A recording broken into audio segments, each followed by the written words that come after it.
ओम शांति। ब्राह्मण कुलभूषण बच्चे समझ गए हैं कि बरोबर हमको स्वर्ग में बहुत अपरंपार सुख थे। हम बहुत खुशी में थे।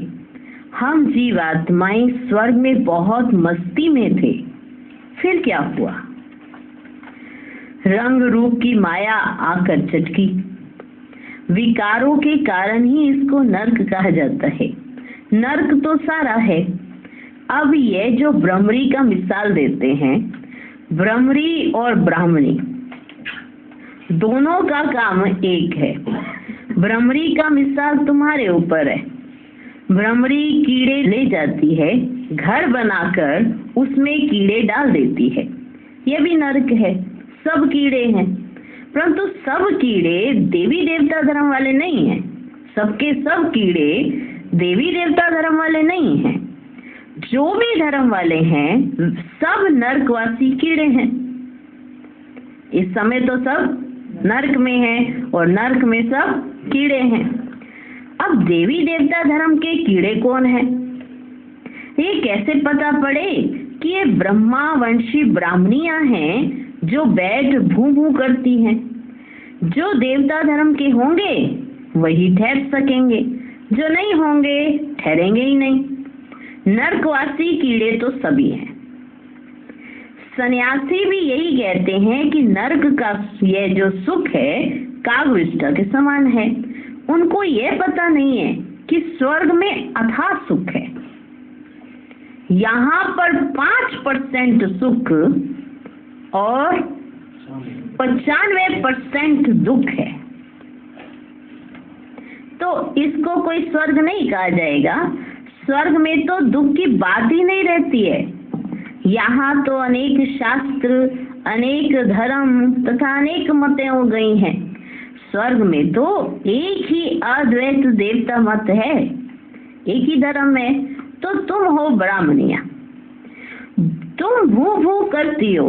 फिर जो इस धर्म के ना वे ठहर जाते हैं। अनेक प्रकार के हैं। कोई नेचर को मानते हैं, कोई साइंस को मानते हैं, कोई कहते हैं सृष्टि कल्पना मात्र है। ऐसे होते हैं ना। ऐसी वार्तालाप यहाँ ही चलती है, सतयुग में नहीं चलती है। कोई कहे हम नेचर को मानते हैं, कोई साइंस को। सतयुग में ऐसे नहीं कहेंगे। ऐसे बोलना ही नहीं आएगा, ना ऐसा बोलेंगे, ना ऐसी बातचीत होगी। तो ये जो वार्तालाप चलती है वो यही चलती है, सतयुग में नहीं चलती है। ये बेहद का बाप प्रजापिता ब्रह्मा के मुख कमल से अपने बच्चों को बैठ समझाते हैं कि तुम मेरे पास थे, अब फिर मेरे पास आना है। इसमें शास्त्रों की तो कोई बात ही नहीं उठती है। क्राइस्ट तथा बुद्ध आते हैं, वे भी तो आकर सुनाते हैं ना। उस समय तो शास्त्र का प्रश्न ही उठ ना सके। जब वो आते हैं तो शास्त्र का तो ऐसा थोड़ा, बुद्ध का अपना शास्त्र उसी समय चल पड़ा, और क्राइस्ट आया तो बाइबल उठा के पढ़ने लग गया। उठ ही ना सके। क्राइस्ट बाइबल पढ़ता था क्या? बाइबल का प्रश्न ही नहीं उठता।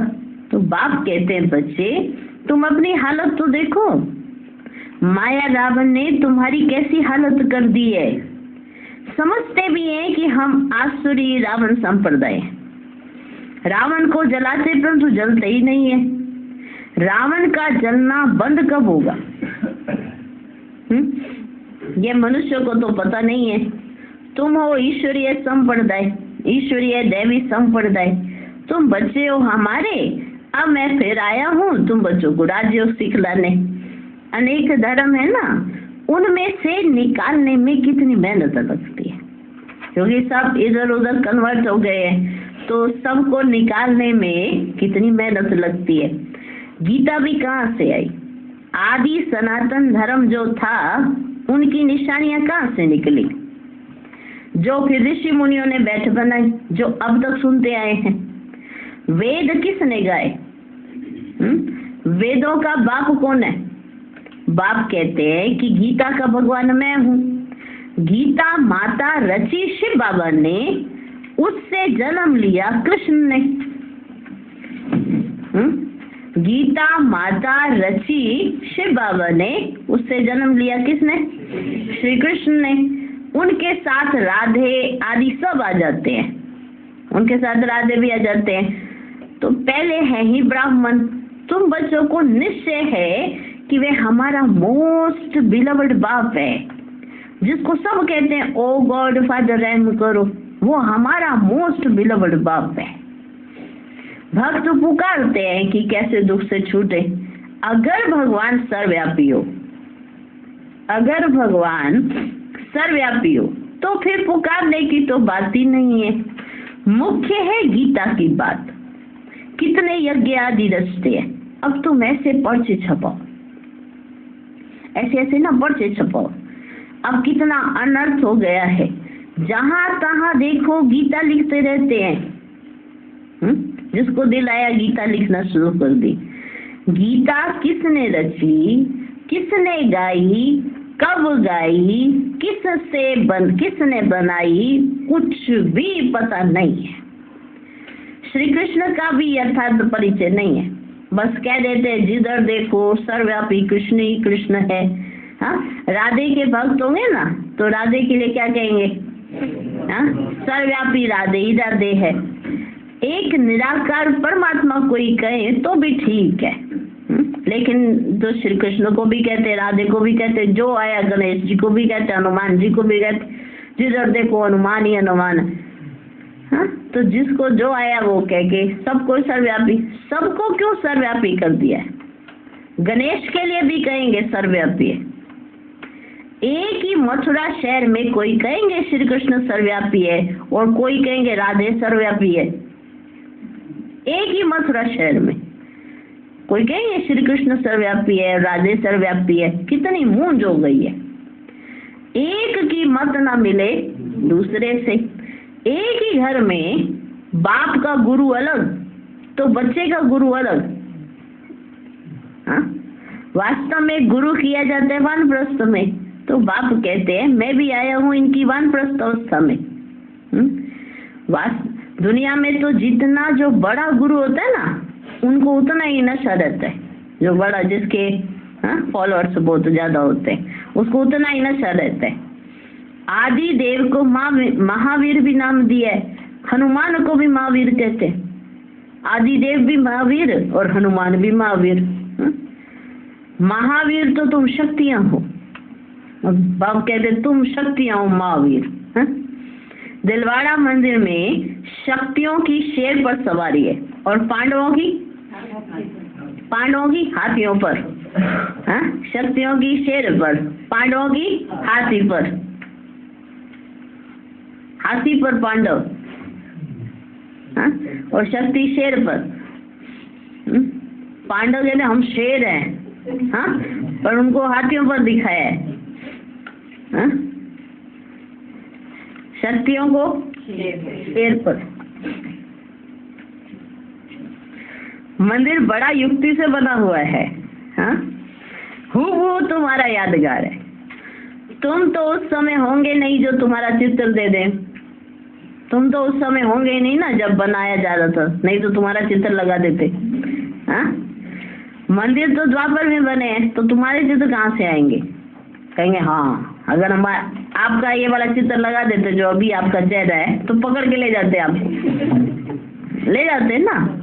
अरे यहाँ क्या कर रहे हैं, मंदिर में चलो। हाँ, तो मैंने ऐसा ही एक मंदिर में भी ऐसा चित्र लगा और आपको भी बिठा दे साथ में, यहीं बैठे रहो। तो ये वाला चित्र तो दे नहीं सकते, वो तो जब बनाए तो तुम तो थे नहीं। मंदिर तो द्वापर में बने हैं। सर्विस तो तुम अभी कर रहे हो, बातें सब अभी की है, उन्होंने बाद में शास्त्र बनाए। हम अगर गीता का नाम ना लें तो मनुष्य समझेंगे पता नहीं ये कौन सा नया धर्म निकला है। अगर गीता का नाम ना लिया जाए तो कहेंगे पता नहीं कौन सा नया धर्म है। कितनी मेहनत लगती है। वे इस दुनिया में सिर्फ धर्म स्थापन करते हैं और तुमको तो नई दुनिया के लिए बाप तैयार करते हैं। वो सिर्फ धर्म स्थापन करने आते हैं और बाप यहाँ तुम्हें नई दुनिया के लिए तैयार करते हैं। बाप कहते मेरे जैसा कर्तव्य कोई कर ना सके, सब पतितों को पावन बनाना पड़ता है। अब तुम बच्चों को वार्निंग देनी पड़े। भारत में कितना अनर्थ हो गया, जिस कारण ही भारत कोड़ी तुल्य बना है। बाप ने गीता माता द्वारा कृष्ण को जन्म दिया, उन्होंने फिर कृष्ण को गीता का स्वामी बना दिया। गीता का स्वामी तो शिव है, उसने ही गीता से श्री कृष्ण को जन्म दिया, तो श्री कृष्ण तो बच्चा हो गया और स्वामी कौन है? शिव बाबा। तुम सब संजय हो, क्या हो? सब के सब संजय हो। हाँ? तुम सब संजय हो। देखो बाबा ने क्या टाइटल सोमान देखो आज क्या दिए, तुम सब संजय हो। सुनाने वाला एक शिव बाबा है। प्राचीन देवी देवता धर्म का रचने वाला कौन? ये सब लिखने में बुद्धि चाहिए। गीता से हम जन्म ले रहे हैं, गीता से हम जन्म ले रहे हैं। शिव बाबा, माता गीता, और हम ले रहे हैं अब जन्म देवी देवता। मम्मा राधे और ये फिर कृष्ण बनेगा। ये गुप्त बातें है ना, ब्राह्मणों का जन्म कोई समझ ही ना सके। बात ये है कृष्ण और परमात्मा की, ब्रह्मा, कृष्ण और शिव बाबा, ये सब बातें हुई है ना। इन बातों को समझने वाला बड़ा बुद्धिमान चाहिए।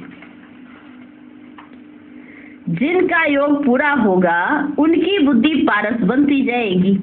भटकने वाले की बुद्धि में ये ठहर ही ना सके। बाबा तुम बच्चों को कितनी ऊंची नॉलेज दे रहे हैं। विद्यार्थी अपनी बुद्धि भी चलाते हैं ना, तो अभी बैठकर लिखो। विद्यार्थी जो होते हैं अपनी बुद्धि चलाते कि नहीं चलाते? तो आप भी अभी बैठकर लिखो। शुभ कार्य में देरी नहीं करनी चाहिए। कि कैसे लिखोगे? गीता माता, पिता शिव बाबा और हम बच्चे जन्म ले रहे हैं। ये वंडरफुल बात है। तो शुभ कार्य में देरी नहीं करनी चाहिए। हम सागर के बच्चे अपने भाई बहनों को बचाएं। बेचारे ठोकर खाते रहते हैं। कहेंगे बीके इतनी लड़ियां मारती हैं, कुछ तो बात होगी। इतनी लड़ियां मारती हैं, कुछ तो बात होगी। लाखों पर्चे छपवाकर गीता पाठशालाएं आदि में बांटो। भारत अविनाशी खंड है और सर्वोत्तम तीर्थ है। जो बाप सबको सदगति देते हैं, उनके तीर्थ स्थान को गुम कर दिया है, तो फिर उनका नाम निकालना पड़े। फूल चढ़ाने लायक एक शिव ही है, बाकी तो सब व्यर्थ है। गीता पाठशालाएं बहुत हैं, तुम वेश बदल कर वहां जाओ, फिर भर समझे ये बीके होंगी। पर वेश बदल कर जाओ और फिर वो भर के अच्छा बीके, भर समझे वो बीके होगी। ऐसे प्रश्न तो कोई पूछ ना सके, और तो कोई पूछ ना सके ना, तो ये जरूर ये बीके ये और तो कोई ऐसे प्रश्न पूछ ना सके। अच्छा, तुम समझते हो कि शिव बाबा ब्रह्मा तन से बैठ ये बातें समझाते हैं। जो बाबा स्वर्ग का मालिक बनाने वाला है वह अभी आया हुआ है। जब तक ब्राह्मण ना बने तब तक देवता बन ना सके। ब्राह्मण कुल देवताओं से भी ऊंच है। सबकी आत्मा पावन हो रही है। तुम फिर नई दुनिया में पुनर्जन्म लेंगे। अच्छा, मीठे मीठे सिकिलधे बच्चों प्रति माता पिता बाप दादा का याद प्यार और गुड मॉर्निंग। रूहानी बाप की रूहानी बच्चों को नमस्ते। हम रूहानी बच्चों की भी रूहानी बाप को नमस्ते नमस्ते नमस्ते। Good morning good morning good morning. रात्रि क्लास 69 की है। 69 12 जनवरी 12 जनवरी सबको मालूम है ना। 18 जनवरी बाबा ने शरीर छोड़ा, अव्यक्त हो गए। तो ये 12 जनवरी की है। सुनो, 12 जनवरी। तुम बच्चे एक बाप की याद में बैठे हो। एक की याद में रहना इसे कहेंगे अव्यभिचारी याद। अगर यहाँ बैठे भी दूसरे कोई की याद आती है तो व्यभिचारी याद कहेंगे। खाना पीना रहना एक घर में याद दूसरे को करना, यह तो ठगी हो गई।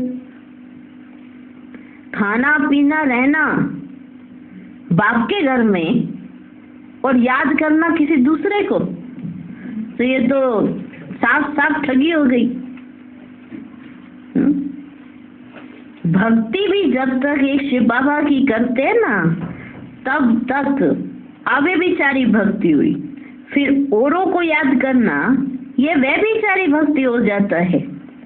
अभी तुम बच्चों को ज्ञान मिला है।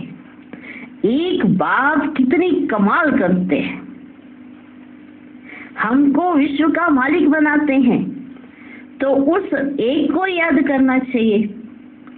मेरा तो एक, मेरा तो एक। परंतु बच्चे कहते हैं शिव बाबा की याद भूल जाती है। वाह, मुझे सुन, रात्रि क्लास 12 जनवरी 69 की 69 12 जनवरी। परंतु बच्चे कहते हैं शिव बाबा की याद भूल जाती है। वाह, भक्ति मार्ग में तो तुम कहते थे हम एक ही भक्ति करेंगे, वही पतित पावन है, और तो कोई को पतित पावन नहीं कहा जाता, एक को ही कहा जाता है, वही ऊंच से ऊंच है। अभी तो भक्ति की तो देखो कोई बच्चे बात ही नहीं है। बच्चों को ज्ञान है, ज्ञान सागर को याद करना है। भक्ति मार्ग में कहते हैं आप आएंगे तो हम आपको ही याद करेंगे। तो ये बातें याद करनी चाहिए। ये कहा हुआ है हमने भगवान को भक्ति मार्ग में कि आप आएंगे तो हम आपको ही याद करेंगे। और अब खाते पीते उस बाप के घर में और याद दूसरे के बाप को कर रहे हो। हाँ, याद दूसरे को कर रहे हो तो अच्छी बात नहीं है, बाबा कहते। तो भक्ति मार्ग की बातें भी तो जो तुमने कही है उनको ये बातें याद करनी चाहिए ना। हर एक अपने से पूछे, हम एक बाप को याद करते हैं या अनेक मित्र संबंधियों आदि को याद करते हैं? एक बाप से ही दिल लगानी है। अगर दिल और तरफ गई तो याद व्यभिचारी हो जाती है। बाप कहते बच्चे मामेकम याद करो, फिर वहां तुम्हें दैवी संबंधी मिलेंगे। नई दुनिया में सभी नए मिलेंगे। तो अपनी जांच रखनी है कि हम किसको याद करते हैं। बाप कहते तुम मुझ पालौकिक बाप को याद करो, मैं ही पतित पावन हूँ। कोशिश कर और तरफ से बुद्धियोग हटा कर ना बाप को याद करना है। जितना याद करेंगे उतना ही पाप कटेंगे। ऐसा नहीं कि जितना हम याद करेंगे उतना बाबा भी याद करेंगे। बाप को कोई पाप थोड़े ही काटने हैं, तो बच्चे को काट रहे हैं ना। बच्चों को बाप को याद करना है, बाप को थोड़े पाप काटने हैं। अभी तुम यहाँ बैठे हो किस लिए बैठे हो? पावन बनने के लिए बैठे हैं ना। शिव बाबा भी यहाँ है, उन्हें अपना शरीर तो है नहीं तो लोन लिया हुआ है। तुम्हारी बाप से प्रतिज्ञा की हुई है, बाबा आप आएंगे तो हम आपके बन गए, नई दुनिया के मालिक बनेंगे। अपने दिल से पूछते रहो अपने दिल से। देखो 12 जनवरी याद रखना 69 बाबा याद करा रहे कि एक को याद करना। अपने दिल से पूछते रहो। ये तो जानते हो बुद्धियोग की लिंक घड़ी घड़ी बाप से टूट जाती है। बाप जानते हैं लिंक टूटेगी, फिर याद करेंगे फिर टूटेगी। बच्चे नंबरवार तो पुरुषार्थ करते ही हैं। अच्छी रीति याद में रहें तो इस डिनाइस्टी में आ जाएंगे। अपनी जांच करते रहो, डायरी रखो सारे दिन में हमारा बुद्धियोग कहाँ कहाँ गया। डायरी रखो तो फिर बाप समझाएंगे। फिर बाबा को बताओ ना, डायरी रखो फिर बाबा को बताओ कि देखो बाबा मेरा ध्यान सारे दिन में कहाँ कहाँ जाता है, तो बाबा फिर समझाएंगे। आत्मा में जो मन बुद्धि है वह भागती है, बाप कहते हैं भागने से घाटा पड़ जाएगा, मुझे याद करने से बहुत फायदा है, बाकी तो नुकसान है, नुकसान है। याद करना है मुख्य एक को, अपने ऊपर खबरदारी रखनी है, कदम कदम पर फायदा, कदम कदम पर घाटा। 84 जन्म देहधारियों को याद कर घाटा ही तो पाया। एक एक दिन होकर 5000 वर्ष बीत गए। एक एक दिन बीता, कल कर लेंगे, कल कर लेंगे, कल से याद अच्छी करेंगे, कल से याद अच्छी करेंगे, कल से हमारा अच्छा। बाबा एक एक दिन बीत कर 5000 वर्ष बीत गए, घाटा ही हुआ ना। अभी बाप की याद में रह फायदा करना है। ऐसे विचार सागर मंथन कर ज्ञान रतन निकालने, बाप की याद में एकाग्रचित हो लगना है। कई बच्चों को ना कौड़ियां कमाने की चिंता रहती है, कौड़ियां कमाने की चिंता रहती है, माया धंधे आदि के विचार ले आती है। आना बैठे बाप की याद में और धंधे के विचार आ रहे हैं। धनवान को तो बहुत विचार आते हैं, बाबा क्या करे, बाबा का कितना अच्छा धंधा था, धक्के आदि खाने की भी दरकारी नहीं थी। कोई व्यापारी आता था तो मैं पूछता था पहले ये बताओ व्यापारी हो या एजेंट हो, हा? कि व्यापारी हो या एजेंट हो, मैं पूछता था। तो बाबा ने हिस्ट्री ऐसे सुनाई कि कैसे कैसे तुम्हें धंधा आदि करते बुद्धि का योग बाप से रखना है। अभी कलयुग पूरा हो सतयुग आता है, पतित तो सतयुग में जाएंगे ही नहीं, जितना याद करेंगे उतना ही पवित्र बनेंगे। प्योरिटी से धारणा अच्छी होगी, पतित ना याद कर सकेंगे ना धारणा होगी। कोई को तकदीर अनुसार समय मिलता है, पुरुषार्थ करते हैं, कोई को समय ही नहीं मिलता है, याद ही नहीं करते हैं। जिसने जितनी कोशिश कल्प पहले की है ना उतनी करते हैं। हर एक को अपने से मेहनत करनी है। कमाई में घाटा पड़ता था तो आगे कहते थे ईश्वर की इच्छा, घाटा पड़ता तो कहते ईश्वर की इच्छा। अभी कहते हैं ड्रामा, पहले ऐसे बोला जाता था ईश्वर की इच्छा, तो अभी बाबा क्या कहते हैं, बाबा अपना सुनाते ना, अपनी अनुभव सुना रहे, तो अभी क्या कहते हैं हम, ड्रामा। जो कल्प पहले हुआ है वह होगा। ऐसे नहीं अभी 4 घंटा याद करते हो तो दूसरे कल्प में जास्ती करेंगे याद, ऐसा तो हो ना सके। तो जो कल्प पहले हुआ है वही होगा। तो बाबा देखो अभी ड्रामा को कैसे 6 दिन पहले कैसे ड्रामा और कैसे एक बाप की याद उस पर ध्यान खिंचवा रहे। बाबा हर एक का पुरुषार्थ देख कैसे उपराम हो गए हैं। देखो अपनी भी चेकिंग करते रहते बाबा, लास्ट दिन तक अपनी चेकिंग करते रहते और बच्चों की भी अटेंशन खिंचवाते। तुम भी अपनी चेकिंग करो, अपनी डायरी रखो, देखो कहाँ कहाँ जाता है तुम्हारा बुद्धि योग। तो बाबा देखो कैसे तैयारी कराते। तो ऐसे तो है नहीं कि इस अभी 4 घंटा याद करोगे तो कल्प के बाद जास्ती याद करेंगे, नहीं, शिक्षा दी जाती है। अभी पुरुषार्थ करेंगे तो कल्प अच्छा पुरुषार्थ होगा। तो जांच करो बुद्धि कहाँ कहाँ जाती है। मल युद्ध में बड़ी खबरदारी रखते हैं ना। अच्छा, रूहानी बच्चों को रूहानी बाप दादा का याद प्यार, गुड नाइट। हम रूहानी बच्चों की भी रूहानी बाप को नमस्ते नमस्ते नमस्ते।